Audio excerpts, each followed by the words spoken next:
one, action. All right. Welcome, everyone. I think we're recording. We do. I see the left recording button. This is the 19th KUDO community meeting on a Wednesday here at 10 a.m. Pacific time on July 3rd, right one day before Independence Day. So everyone is ready for the celebrations, hopefully. We have a packed agenda today. Let me share real quick my screen. I'm Fabian Baier, the host of tonight's meeting. And the agenda is a little bit packed, so let's hopefully cover all of the items here. If not, we can just discuss it then another day, another meeting. So we talk about the KUDO 030 release. Yay, that was a all hands on deck effort for the team. I really loved it. Everyone really contributed there. So thumbs up and kudos. Endorsing the KUDOism here. And then we talk about milestone 040. Jared talks there about what we're planning for the next release. And then as this new role evolves as a community person, I had the honor to be this week, although it's a short week, or it was a short week, the kind of community person. And one thing that I wanted to do there was to actually go over stalling PRs that are older than maybe 2 weeks, and just see what we can do to close them.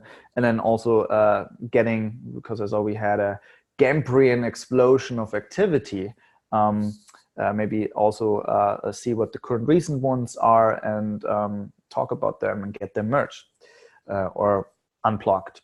Then we talk about open caps, discuss maybe new caps. There are a few, and some of them maybe are just requiring no updates, others maybe more. And then the open discussion is basically our wrap-up, where we should find a new community person. So we're trying to do that in this role every week, another person that is triaging and so forth. I also want to find the host of the next week, and we can also then talk more about any other item that is on the agenda that came up. Okay, with that said, I would say I make the stage free for Jared talking about our 030 release. Jared, you have Perfect. Thanks, Fabi. So yeah, actually, if you don't mind keeping your screen shared, because I'll just Sure. work off of that. Cool. So this is a pretty exciting release. We initially set it out to be a small release just to unblock some people who were building out some operators on KUDO. We had the big conversation of switching from framework to operator, and so this we actually in this release came in with more features than we thought we were going to deliver, and we did it about a week early. I think I originally slated it because if we released this week, we would be basically on time for 4 weeks given our last release. So we packed a lot into three-ish weeks. So big one was switching from our nomenclature from framework to operator. That required a change in all of our CRDs, all of our documentation. Thanks, Ken, for writing the PR that did that. So now it's just in. We'll be clarifying that nomenclature a bit more in the documentation, because you have KUDO, which is an operator in and of itself that manages other operators. So as much as I like to call it the ATM machine or PIN number problem, it's slightly different because there's two levels of operators here. So we'll get some more clarity on that as we go along, just so people can easily understand the architecture as they're picking up KUDO. And then we switched to the KEP10 package format, which is really exciting. It breaks it out from a CRD into multiple files. As of today, storage is still done as a CRD, so it's still an operator version, just under the hood. It's not something a user needs to really worry about. And we'll continue evaluating how we should store the actual artifacts from this more in the future. So yeah, we have here operator.yaml, params.yaml. This is all well documented. We'll be documenting this more over the coming weeks so that people can really get a feel for it. But the big one was splitting out templates into a bunch of separate little files. And then we also had we changed the way that packages were installed. So you can now just install from the file system a tarball or the repository. And this was really the point of the release originally, so that we could quickly and easily be able to iterate or enable people to iterate on operators. And then from there, we just had a few other things. Well, another big thing, but a small thing we happened was one, adding a skip instance flag, and then also, and that's so you can only deploy the operator and operator version, just so you can register them. And then we removed dependency management, client-side dependency management. And that's really so that we can step back and, as this thing evolves, go back and rethink that feature and how we want to do that, so it's a lot more robust, given all the new installation and packaging options. So it'll be back. We just need to, if you look at issue 438 in that release, that'll go into the motivations as to why we wanted to remove that. And then the big one was having a test harness, and this is the only declarative test harness data-driven test harness I know of in or out of Kubernetes. It's pretty, it's amazing, it's impressive, it's evolving really rapidly. Justin worked really hard on it, and it's really a joy to use. Where it's you know, it's not specific to KUDO. You could use this to test anything, and you know, we talked about, do we split this out as its own thing? Do we keep it in KUDO, and maybe we incubate it in KUDO and then split it out as a greater KUDO tool set thing later down the road? So if you haven't had a chance, check out the tests for I think Zookeeper has tests, right, Justin? Yeah. So go check out some of the tests. You write tests as Kubernetes manifests, and there's also CRD style objects in there for assertions. It's an awesome thing. And then we fixed a ton of bugs and other things. So really good release all in all.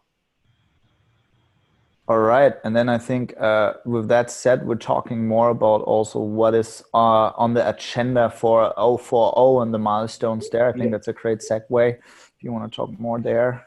Yeah, so we're still doing some feature selection. The only one we really know of is extending from Helm charts, so that you can add in any sort of day 2 operations or plans to any Helm chart as a quick way to get started with KUDO. So if you want to take stable MySQL and add backup and restore, you can do that now as of 040.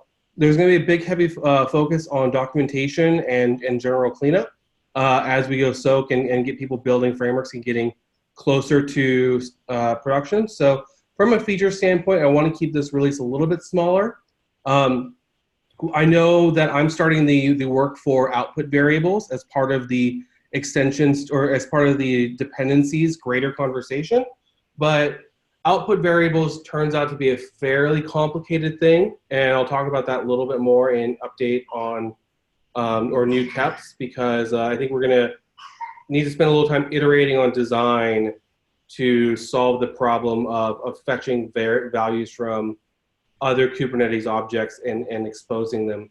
A good example of this is when I'm installing Kafka, I need to provide a Zookeeper connection string. And what is a sane UI for enabling an operator developer to template out that based on what's existing inside the Kubernetes cluster, from example, the headless service and pod names. And so far, it's been a pretty hard problem. I've chatted with it with a couple people. So we'll turn that into an HackMD, and if we get to the point of a KEP, we may select it for 040, or we may hold off on it. And then we'll look at the other KEPs too and do some selection of other smaller features. But really what we should be focusing on is getting this heavily and well documented, and the extensions which are known right now. All right, great. For the 040. Thank you. And then one other thing, we have a couple bugs. We may cut an 031. We may not.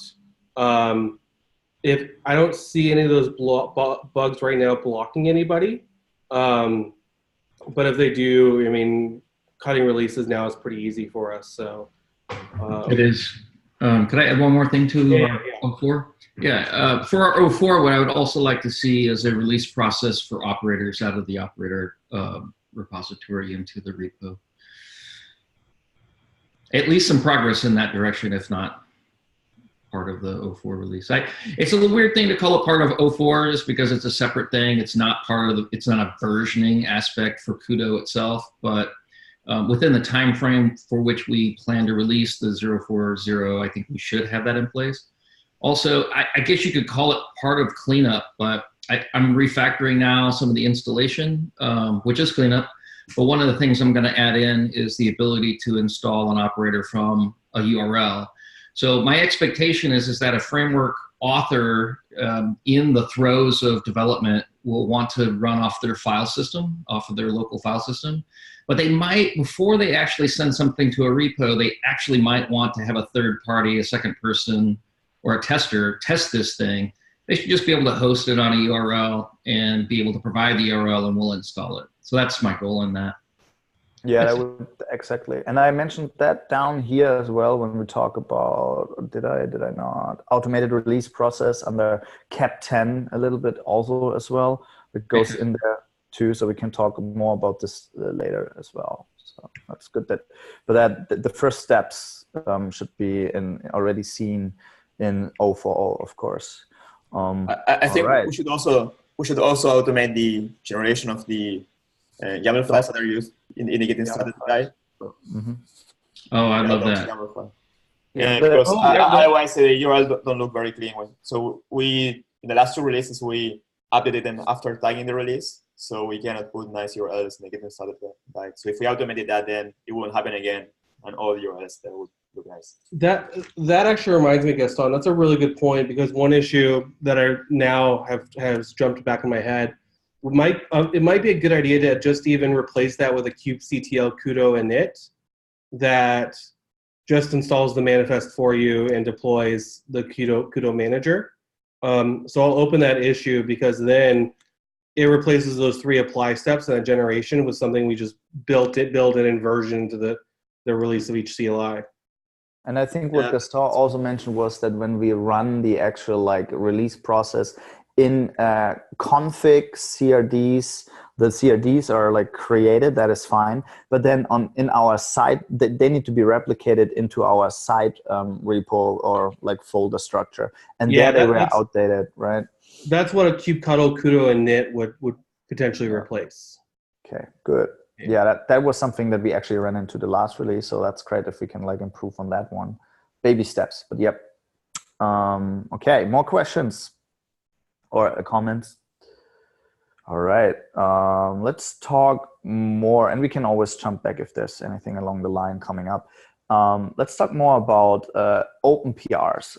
One way why I wanted to talk about this is because I saw there are a few, just 4, if you will, styling ones that are a little bit older, and I'll just start with 380 with Gaston, cleanup of the instance controller. So I want to, ideally, I want to give this PR more love so we can merge it or make decisions on it. Let's see why my network is not loading here. There we go. Let me give you some context on why it looks like it's stalling. So while working on this, I found some problems on the controller that I described on the issue 422. And I also noticed that we don't have any integration tests or any kind of tests covering this. So what I'm focusing on right now is on writing these tests, and Justin has been really helpful. Found some minor issues with the harness and just fix them right away or point me in the right direction to use it better. So I'm working first on the integration tests so that we can validate any changes that we're doing. Otherwise, it's a bit risky to just merge that stuff or just change that. So that's, I think I would like to first finish the integration tests I'm working on, then rebase that PR because it was done before the renaming, and really merge it. And then as a third step, I will be fixing these things that I described here. Do you have a feeling that this could land in 040 or maybe in a later version? I think so. What's the timeline for 040? So that's a very good question. So in general, correct me if I'm wrong here, Jared, we're trying to aim a release every 2 weeks, every first day, Friday-ish? I want to settle, I don't mind that. I was initially settling on a 4-week release cadence. And the reason for that being, was, since this is something that is being installed rather than like a SaaS, because this was a SaaS, I'd say like ship it every Friday, right? But I would say at the latest we should release every 4 weeks, and if there's an opportunity to release in between a 2-week mark, I don't see a problem with that. So, but the commitment, I think, and I'd love to, even Ken's opinions on this, would be every 4 weeks. I'm for it. All right. Yeah. So in the case of 4 weeks, I think we could totally make it. If it's cool. In 2 weeks, I will be on call for one of those 2 weeks. So I don't know how much. I mean, 1 week is a bit tight for me. Absolutely. I would say like every 4 weeks. Like I said, if there's an opportunity to cut a release at 2 weeks, might as well do it. But if not, we will hard ship whatever features we have for 040 on August 3rd. What I think will be done for sure will the integration test should be done this week, finished this week, and then I will update that PR so that we have that code is a bit cleaner. It will still have those problems that I mentioned in that bug, but in that issue, but that we can work on later once we have all the tests and everything validated. That whatever we do works fine. All right, wonderful, cool. I think as a general guideline, if it's okay, I agree completely with what Jared said. I would say that the guideline is we're targeting every 4 weeks, and that on occasion when we have breaking changes or needs to get out to support others, or we have bug fixes that are super important, that we will do whatever makes sense at the time. Okay, I just put that under open discussion so we have it. I don't want to put it under that PR topic per se. Yep, agreed. All right, cool. Since we're a little bit packed, I'm pushing to move forward to the next one. The next one is documentation on how to get started for developers. Ken, that was yours. I need to go back and revisit that. At one point it made sense. It's completely changed now. It was driven a little bit around some of the conversation around testing. And in this case, there was probably a strong difference in, I was trying to enable people who are just operators. I'll go back and review this. Mm-hmm. All right, wonderful. And I see we have also a comment of Elena with personas.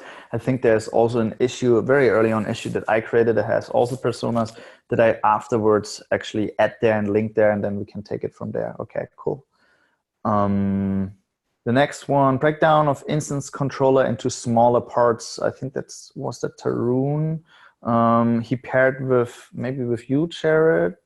Yeah, I think this PR we may want to. I see we closed it. And there's some more commits. There's going to be some massive merge conflicts in there, and I think we're breaking this problem down into a couple more steps.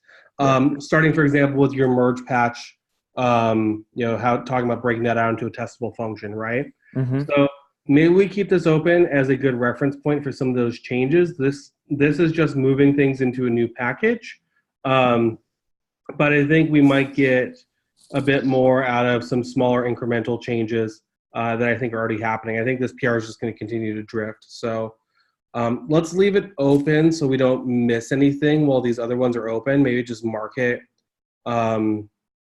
we can make up like a superseded label or something, but or a stale label, or at least reference it from other issues.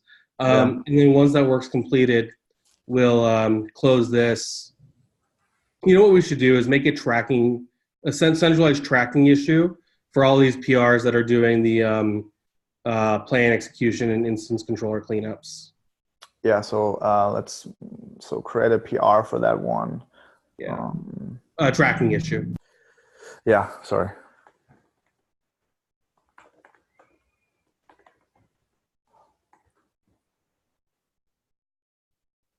Like this, kind of, for all instance and plan controllers.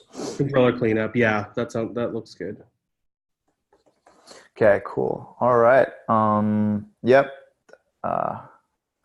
This one, and then lastly was Tom's But that goes already into 040 a little bit with converting any Helm chart into a KUDO operator.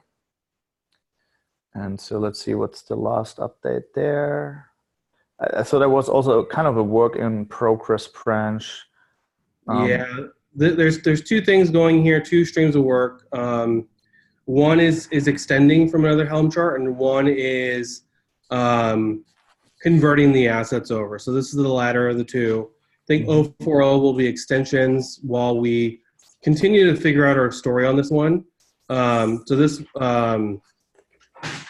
So let's leave 288 alone for a moment until we figure out that latter story.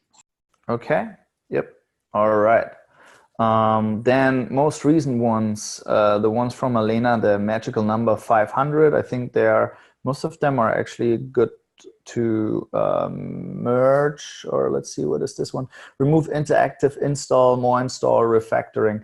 Actually, one thing when I saw that, but otherwise I would have given looks good to me already, was maybe I missed that. I think there was in the KUDO Slack channel. There was a conversation about getting rid of the interactive install at all. What's behind that? And specific here, the auto approve one that has been removed. Because I saw Sane commenting a few days ago about the auto approve feature as being actually pretty helpful, but probably out of that conversation came, maybe we don't need to have this like safety point at all, and we just install it. Or what was the reasoning of removing the auto improve one? Do we know more about that? Anyone? Is Elena on the call? Elena's not, but I can speak to it a little bit. There's a couple different motivations I think that different people talk through, and I forget most of them. One being, like, we already have skip instance, so we have the inverse of this already as a specific command. And so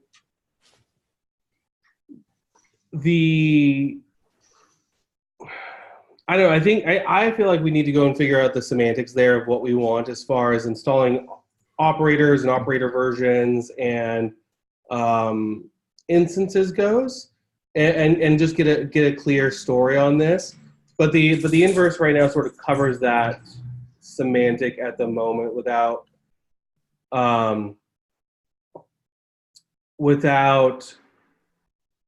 breaking, like making CI more difficult with these interactive prompts, and so, like, I don't know, it just. No, it totally makes sense to me. Like that, I really see that the skip instance one is the inverse, and so the idea of this break was that you maybe just want to install the operator and the operator version, if you will, back in the days, and you don't want to instantiate per se. And with the skip instance, the auto approve one is obsolete. So totally makes sense to me. Just and I know we even had some conversation around that should turn into an issue about making operator and operator version reference counted instead, so that KUDO manages the operator and operator version. I brought that up, and so I think there's just some stuff to figure out, right, around what the UX we ultimately want. Yes, and additionally, I think for the test harness and testing in general, having everything in the command line without being interactive per se is also a win there and makes it easier. So totally understand that we're actually like talking two different things, but they actually do the same thing. Like, you can press yes or no in that moment, or you just put that flag skip instance that is the equivalent to a no. So yep, understood. And I will make later on looks good to me, so we can merge that one. The other one, I have a question around that. Like, if there's some alternative for auto approve, or like how, or is that documented? You will generate an instance by default unless you use the skip instance flag. Exactly, that's the alternative. So if you use the skip instance flag, you would essentially just like create the operator and operator version CRDs, but you would not instantiate. Versus if you want to instantiate, you would just like not put that flag, and then it does all the things, which is the equivalent to a yes in the Chrome. Okay, got you. Okay, thank you. Yeah, so that's why I think they're kind of like mutually exclusive in a way, interestingly. So yeah, makes totally sense. I would expect that even skip instance maybe gets changed or removed at some point as we, like I said, figure out our story a bit, right? Yep. Clearly, we're having a lot of churn around this, and that's a good thing. But it's just worth us figuring out what we want eventually here. Yes. And then the other one was try to improve concepts and docs. That one looked good to me. I approved it earlier this morning. I would say it's ready to merge, and then we can iterate also on top of it. But there were already a lot of things that were resolved, and so that looks good to me. So probably we merge that in the next couple of days, or even today or tomorrow. So I think this one is good. The next one here, fix matching objects and object deletion in test harness. That's you, Justin. Just real quick, let's see. This one doesn't have any approval yet. So just an update real quick on it would be great. Yeah, that's just a small bug because I'm bad at Go. They could just use an approval, really. I'll look through it after this. All right. And then the next one that's also related to that is implement object deletion in test steps 493. This implement object deletion in test steps. Cap 8. Yeah, this was a feature that I spec'd out in the CUP, but I never actually ended up implementing. So I just went ahead and implemented it because Gaston was needing it yesterday. But I realized after I wrote it that for Gaston's test that he needs to write, he won't actually know the name of the resources he needs to delete. So we need to match on, or be able to match on labels for this as well, in addition to just names. So this actually requires some follow-up from me. All right, but that also is already for the effort that Gaston needs for his other one, PR that we talked earlier. Wonderful. Okay, cool. All right. I want to just thank Justin again. He has been very responsible. No worries. It's been fun. All right, and then we have Ken with the operator installed from the URL, which we talked about goes already into that automation process for this one here. Let's see. Haven't had time to really look at it, but looks the idea behind it is great, and I haven't just looked at the code, but good, cool. Yeah, there's some debate there. I've started refactoring things that I didn't like, and now it might make sense to do the refactor and then do the change. I don't know. That one enables the other kind of thing. I see them closely related. Unfortunately, it will result in a lot of file changes and movements. Having code in Go in particular that's under util is kind of against the Go idioms or Go way, and I didn't like it in the first place. So moving things out, making them more prevalent. There's probably also some debate. It's worth bringing up to this forum, actually. There's some debate on the name of bundle, and it's package files that are in the bundle, that kind of thing. The issue, the reason why I use the word bundle is because package is a keyword in Go. And so, is there a package? And if we had a PKG as an abbreviation package, does that communicate enough, and does it live in its own package folder? And if that's true, the package PKG actually is meaningful in a Go repository, a project repository. So I just avoided that whole thing altogether and just called it a bundle. It's really as simple as that. The bundle can take different forms. There's something for a tar bundle and a file bundle. And so there's a lot more going in. I was really hoping that some of the PRs affecting install landed before this, because it just means I'm going to have to keep refactoring as we have some back and forths on it. Anyway, that's the intent. If there's some conversation around bundle, that would be great to have. Right. So issue 482 was also created by me to actually capture exactly what you talked about the difference between what a bundle and the package is. So we maybe reference that as well in that PR, just to have it concise. But yep. All right. So it needs a little bit more work there, and you probably just leave it open for now and have those other PRs landed and rebase. Yeah, so where I'm at now is I've refactored. I actually have some code in place, all tests run, and that's kind of my tradition of pushing to a repo in that condition, but it's not ready for review. I might go put a tag or label on it that says hold. All right. So you're not reviewing something that's not useful yet. Cool. The next one is me, and that is really just inspired or needed because I needed it for our Flink demo that I'm working on, and saw that that was not working. And the reason why it was not working apparently was as when I went down this rabbit hole, that if you apply strategic merge patches on custom resources, that's right now not supported. And that's due to, I think, some merge names and merge keys in the JSON tags are missing of those objects, maybe. And so there are some issues in Kubernetes and in API machinery that talk about this, but there's no solution or anything out there. I saw that Ansible solved that by giving actually the option like, hey, if this is not running as a strategic merge patch, let's try it as a merge patch. Or they even had in their syntax the way that you could define, treat this as a merge patch, treat this as a strategic merge patch. So that is maybe an interesting way of doing things. I don't know if we want to have that somewhere as a similar, like a trigger, like a specific label that lets that do. For now in this PR, it's really just 4 lines or so. It essentially, if the merge patch, that a strategic merge patch fails, what it does, it would just apply the old version with a normal merge patch, and that seemed to work.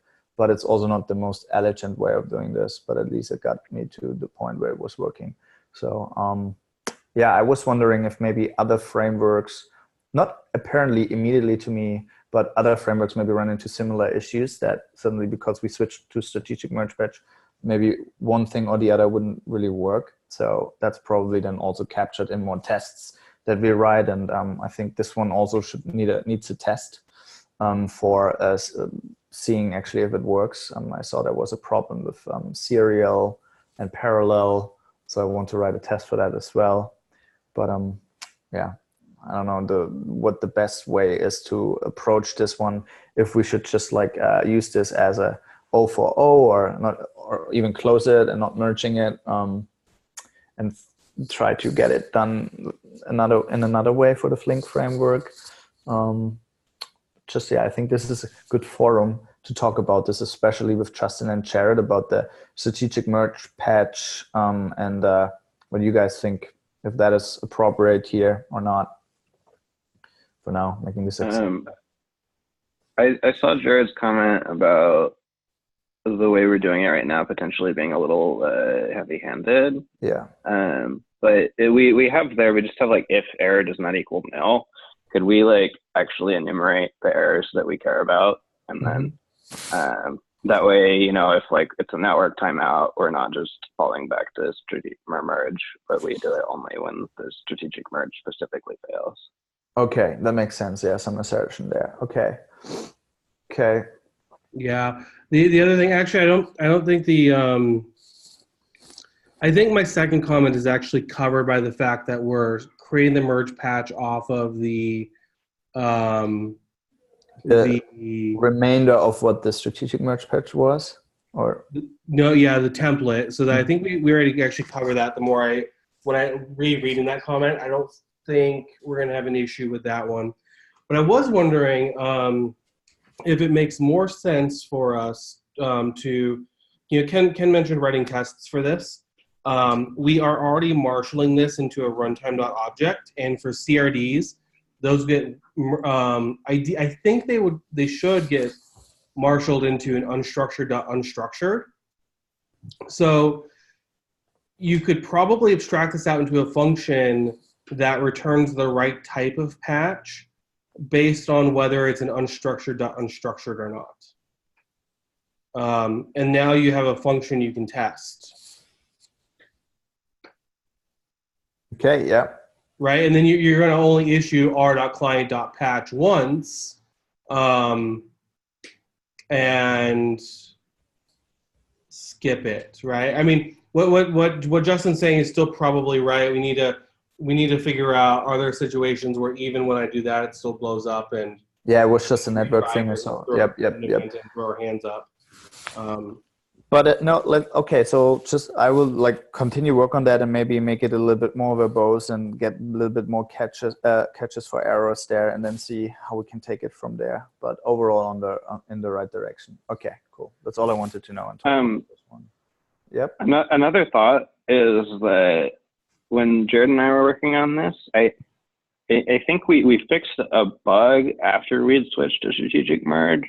So there's a possibility that we could just use merge always. I don't know if we ever tested after we fixed the bug without using strategic merge. Right. That's a good question. We can try that out.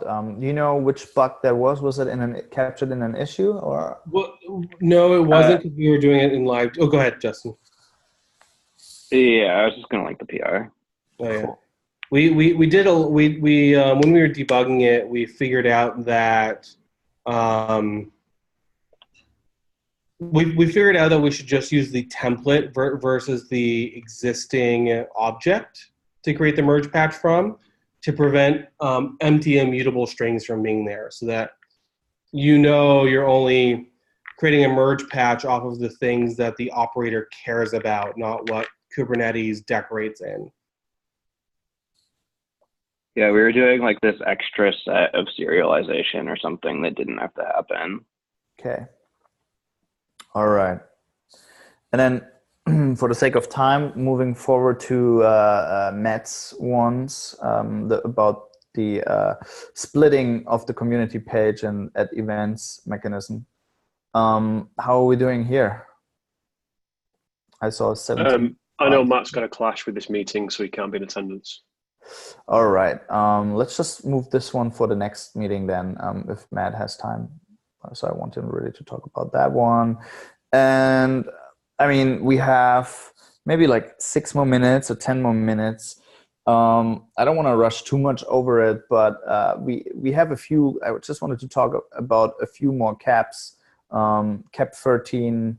Then maybe also if we start with the TREF for Justin to give that cap maybe a number. I saw it's a TREF right now. Justin, you want to talk real quick about your TREF here, which by the way, I noticed, just minor thing, a cap number should be, I think, TREF, something like that. Okay. Yeah, I don't really have any updates on this since I proposed it, I think last week or something. Mm-hmm. But Zane and I chatted about it this morning, and he's going to take a look at it and review it. But also other review would be helpful. I gotta say, I like the graphics in it.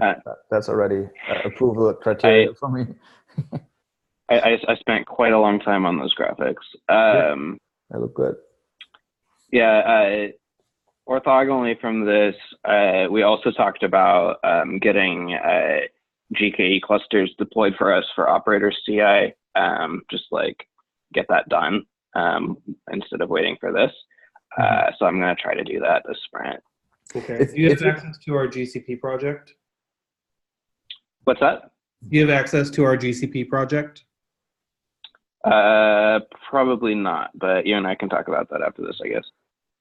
Okay, so if you would have to describe this cap in one sentence, this is essentially a cap that enables you to spin up Kubernetes cluster, JKE clusters, and via Terraform, so you can test it on different cloud providers. Yeah, basically spinning up ephemeral clusters for us to test KUDO with. All right. Cool. And it's mostly a performance optimization because the idea would be that it provides us idle pools of them, so we don't have to wait for them to start during the CI job.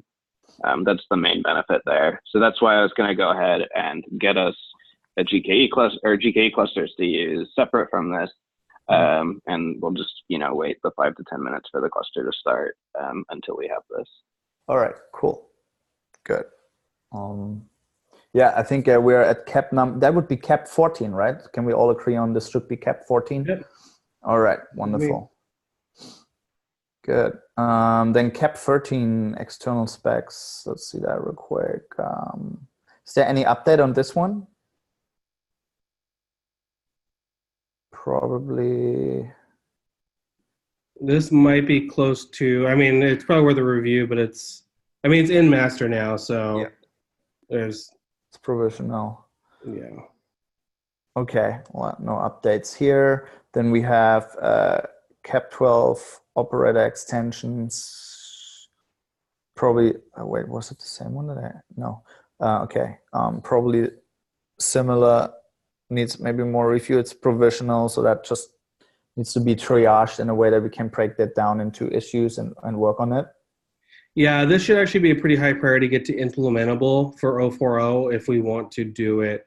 We could introduce this in a provisional state, I think, for 040 as an experimental thing and put it behind a feature gate. But we should talk about feature gates as a separate thing as well, not now. What would come first, CAP 13 or CAP 12? Wouldn't CAP 13 come before CAP 12? Like no, I don't know. That's a good. Chicken egg. Yeah. This one here seems to me more like, okay, we can extend on an Helm chart, and this one here looks like we can like have then our KUDO framework that adds on top of it, or is it exactly the other way around? There's kind of a bit of a both. Like operate the meat of 13 is being able to set the engine for a chart, so you can select whatever that engine is.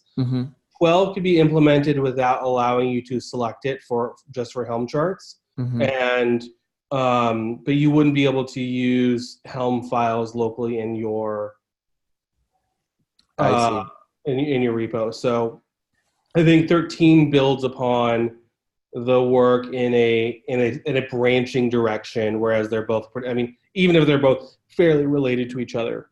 Okay, and the one that is actually working on that one is Tom's PR, the convert Helm chart into KUDO. That's kind of like capturing both 288. Okay. And then we have the package manager CAP 10. There, all I wanted to talk about, because that was brought up in Slack and think it was good, is to split this one in maybe two. Ken proposed that. I think that's a very good idea, so it's not too big. Ken, can you elaborate? Like, I think I don't want to put yeah, I would love to. And maybe it's a terminology thing, which is it helps with making sure we have the same mental model. I don't actually see a package manager, and if there is one, we should talk about that because just the title itself, the words used are foreign to me. What we do have is we have packages and how they're related inside of I'm going to call it a bundle. We have a set of packages and they have a relationship, and we need to figure out how we're going to manage that. So that's one level of effort, which is completely separate from discovery. I think there should be another CAP on discovery maybe, or you could also just call it repository. And when we talk about the repository, for me, a repository is just a way of discovering bundles. How do I publicize this? How do I document it? How do I make it discoverable? And then within that, I would like to add details on when a bundle is newly, or let me be accurate. When an operator is newly wanting to be advertised, it would end up in what I'm currently referring to as an incubator repository.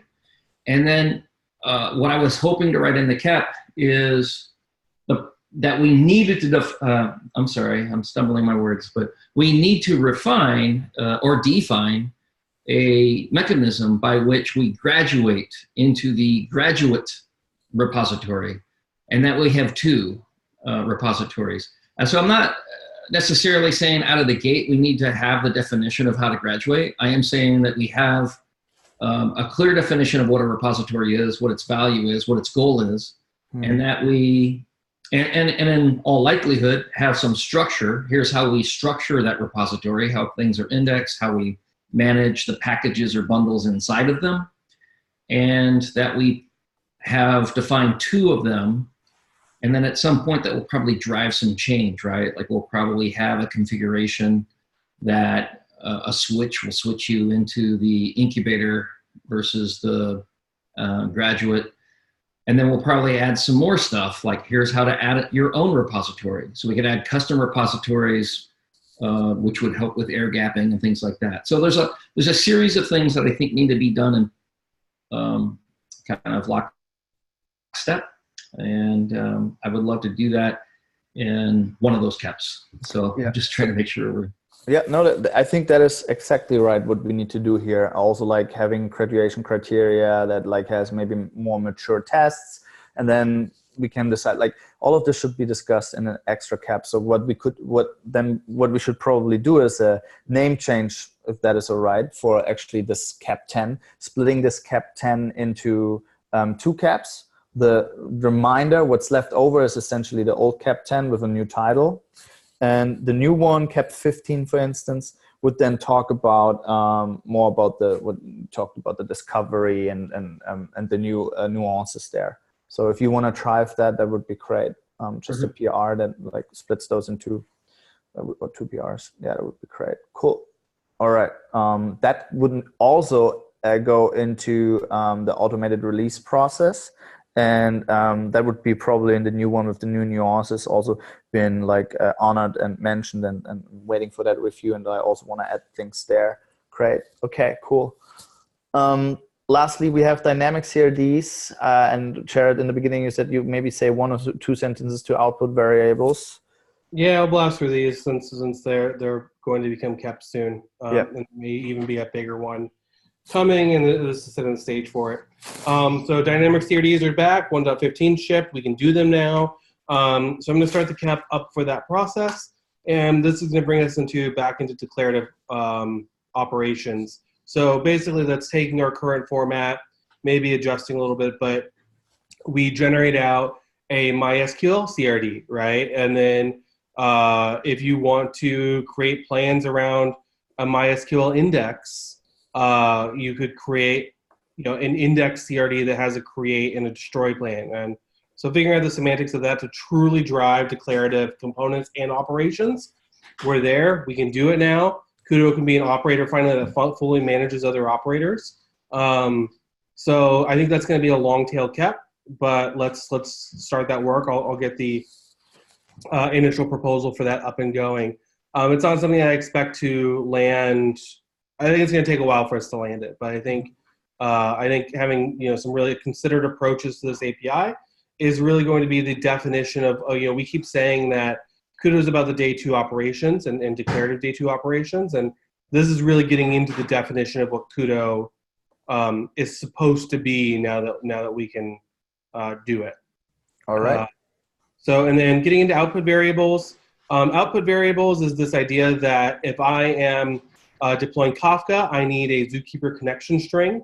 How does that Zookeeper operator developer expose that connection string in the same way? And it turns out it's a pretty hard problem because not all these output variables are created equal. And we have no way in the KEP9 execution state right now to query anything back out of Kubernetes. So I'm going to open this up. I've already ranted at Ken, and I've ranted at a few other people, and why this whole concept is broken. So I just, there's a couple paths we can go down and talk about it. What I'm going to do for this one is open up a HackMD so that we can rapidly iterate on it before we even put it into a KEP, because I'm not even sure what the KEP should be yet. I've talked with people all the way up to, do we turn this whole thing into a Terraform style DAG and remove phases and steps, right? And create a unifying. Did you just said remove phases? And steps, yeah. There's an issue open for that.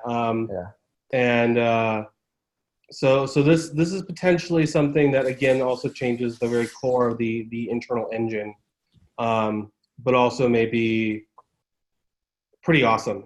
Cool. So this is really step 1 on the path to dependencies, right? And output variables are required to make dependencies a thing, and so really this is in service of getting that in. And then KEP for diagnostic templates, we're not really having any demand on this, so I really haven't worked on it yet, but this is just getting the support bundles and metrics in.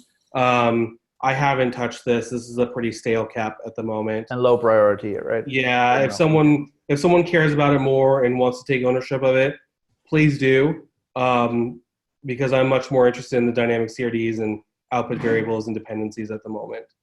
All right. Cool. Let's, for the timing, let's just real quick wrap this up. I think was a lot that we discussed today, actually. To what we discussed under Gaston's PR, actually up here under 380.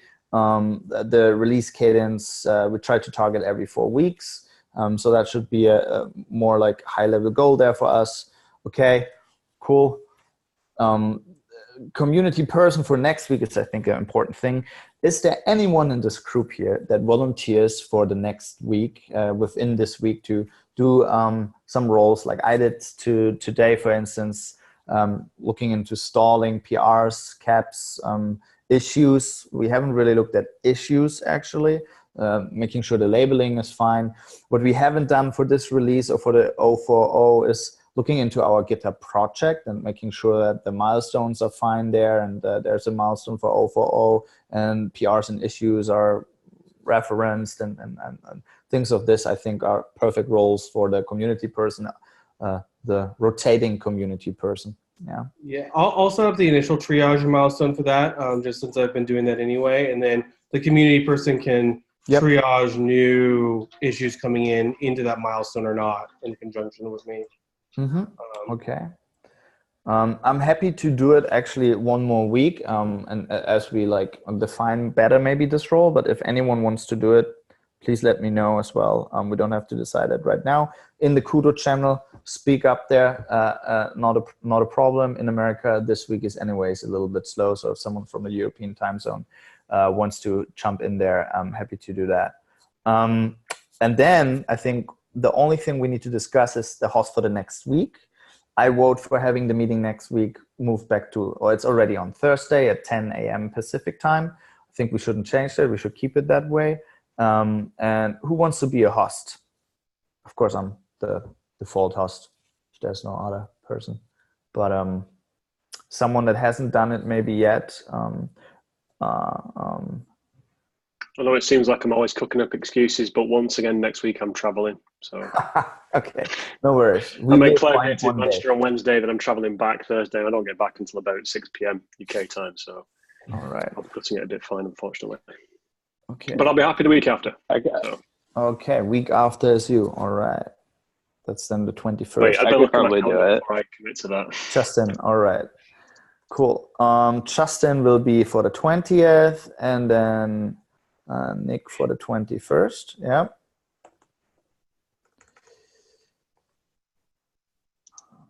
Okay. Yep. Cool. Wonderful. Well, with this, we are done for our 19th community meeting. Thank you, everyone. That was a packed agenda, and I'm looking forward to see you latest in a week. Thank you, everyone. Hang on one second. Can I ask a stupid question? All right. Sorry, I forgot to ask for last questions. My bad. Please. Real quick, how does one subscribe to the calendar invite for this meeting? So you would join the mailing list, and then you automatically subscribed. And the mailing list is KUDO Builder. It's linked in KUDO Dev in our docs under community. Yeah. And then you have here our mailing list. And cool. And there it is. And it should automatically subscribe you to all of the calendar invites. Yeah. Oh, that reminds me too. We need to get our KUDO office hours onto that Yes. calendar as well. Yes. Yeah. We have office hours. How often do we have the office hours actually, Jared? Monday, Wednesday, Friday. They're happening right now at 7 your time. All right. Exactly. Okay. Cool. So. It's worth pointing out, it's a separate subject though, so if there's things to clear, we should clear it. But it's worth mentioning that the deadline for call for papers for KubeCon is July 12th, which is next Friday, I believe. So, yeah, so if there let's try to, are we submitting, do we have some abstracts? Yeah, I'm submitting one with Tom on building day 2 operations for Helm charts using KUDO. And then I'm doing one potentially with a partner on, and it will involve KUDO even though if it's not about it. All right, wonderful. Okay, so I know Matt's also submitted one. It'd be good if people added these to the KUDO community submission spreadsheet as well, so we can track them all in one place. Okay. And Justin, you had a question? And I was going to do one about the test harness. Yep. Okay. Okay. So we have 3 if I count that now correctly. So good. All right. Are there more questions? Otherwise, I would wrap this up as we're already over time a little bit. No? All right. Wonderful. Then those were great questions, by the way. Thanks for asking them. Okay. See you all fresh next week. Thank you, everyone, for attending. Yep. Okay. Bye.